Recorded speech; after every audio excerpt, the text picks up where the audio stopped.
Assalamualaikum warahmatullahi wabarakatuh. Di sini saya akan membahas materi tentang bersuci dari najis dan hadas.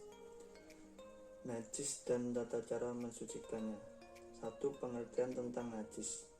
Menurut bahasa, najis berasal dari bahasa Arab, yaitu an-najasu atau an-najisu, yang berarti kotoran atau menjijikan. Tidak bersih atau tidak suci, baik yang bersifat hissiyah maupun maknawiyah. Najis yang bersifat hissiyah adalah najis yang terlihat oleh mata dan dirasa oleh panca indera seperti jilatan anjing, kotoran manusia atau hewan kencing, darah, haid, dan nifas. Najis yang bersifat maknawiyah adalah najis yang menodai akidah sehingga tidak dapat dilihat oleh manusia seperti syirik dan kufur. Sedangkan menurut istilah, najis bisa diartikan suatu benda yang mengotori pakaian atau badan kita yang menghalangi sahnya ibadah kita kepada Allah Subhanahu wa taala. Najis adalah kotoran yang wajib oleh seseorang yang terkena olehnya. Menurut ilmu fikih, merupakan benda yang haram disentuh secara mutlak kecuali dalam keadaan darurat, dan harus dibersihkan apabila terkena benda najis. Najis harus dibersihkan karena menghalangi sahnya ibadah. Yang kedua yaitu dasar-dasar hukum perintah bersuci. Mari kita cermati bersama dan temukan persamaan dan perbedaan kandungan ayat Al-Quran dan hadis di bawah ini. Allah Subhanahu wa taala berfirman dari Surat Al-Mudaththir ayat 4 yang artinya, dan bersihkanlah pakaianmu. Yang kedua yaitu firman Allah Subhanahu wa taala Surat Al-Baqarah ayat 125 yang berarti, bersihkanlah rumahku untuk orang-orang yang tawaf, orang yang iktikaf, orang yang rukuk, dan orang yang sujud. Sedangkan menurut hadis Nabi Muhammad SAW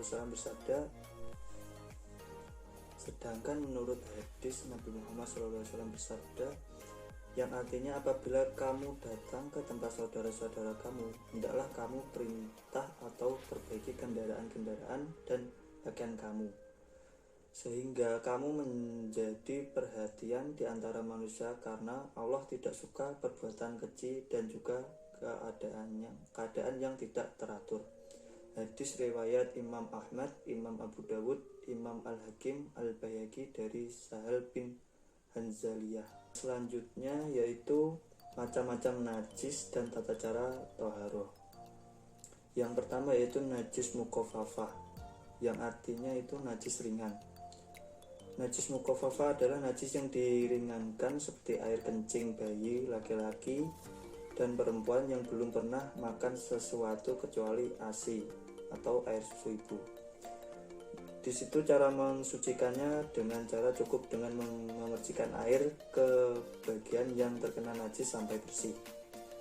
Yang kedua yaitu najis mutawasitoh, yaitu najis yang sedang.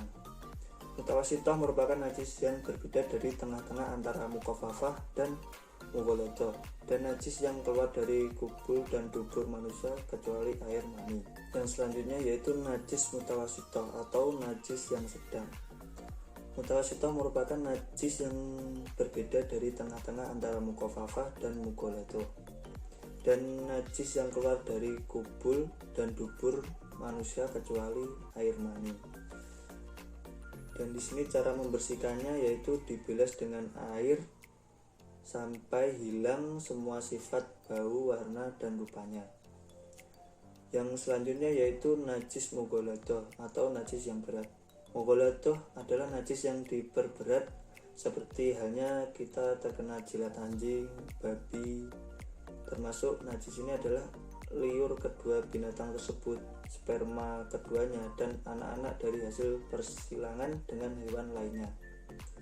Cara mensucikannya yaitu lebih dulu dihilangkan wujud benda najis itu, kemudian disucikan dengan air bersih 7 kali dan salah satunya dicampur dengan debu. Selanjutnya yaitu tata cara penyucian najis. Yang pertama yaitu tata cara penyucian najis mukhafafah atau najis ringan.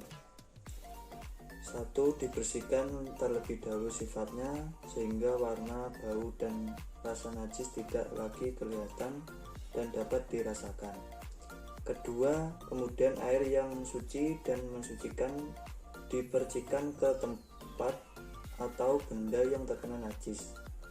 Yang ketiga, air yang dipercikan tidak disyaratkan hingga mengalir.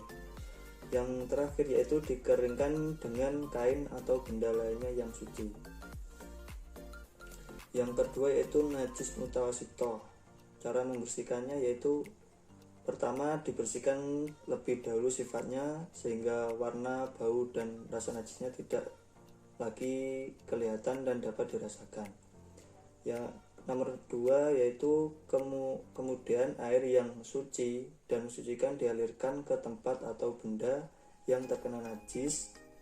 Air yang dialirkan harus mengenai seluruh tempat atau benda yang terkena najis. Yang ketiga, air yang disiramkan disyaratkan hingga mengalir. Kalau yang tadi kan tidak mengalir, kalau yang mutawasito ini kita harus menyiramkannya hingga airnya mengalir. Yang keempat yaitu dikeringkan dengan kain atau benda lainnya yang suci. Yang terakhir yaitu najis mughalladzah. Yang pertama, kita dibersihkan lebih dahulu sifatnya sehingga warna, bau, dan rasa najis tidak lagi kelihatan dan dapat dirasakan, seperti halnya kayak najis mutawasito yang pertama tadi.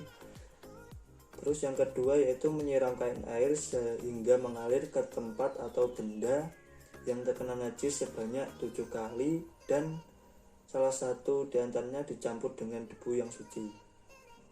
Yang ketiga, cara pertama, air dicampurkan dengan debu yang suci dalam satu tempat kemudian disiramkan ke tempat atau benda yang terkena najis. Ataupun cara kedua yaitu menaruh debu di tempat atau benda yang terkena najis lalu menyiramkan air dan menggosokkannya, dan diakhiri dengan menyiram dan menggelap air dengan benda yang bersih. Atau dengan cara yang ketiga yaitu menyiramkan air ke tempat atau benda yang terkena najis lalu menaburkan debu dan selanjutnya mencampur keduanya serta menggosokkan, dan diakhiri dengan mengelap air dengan benda yang bersih. Itulah penjelasan dari materi bersuci dari najis dan hadas. Sekian, terima kasih, semoga bermanfaat. Waalaikumsalam warahmatullahi wabarakatuh.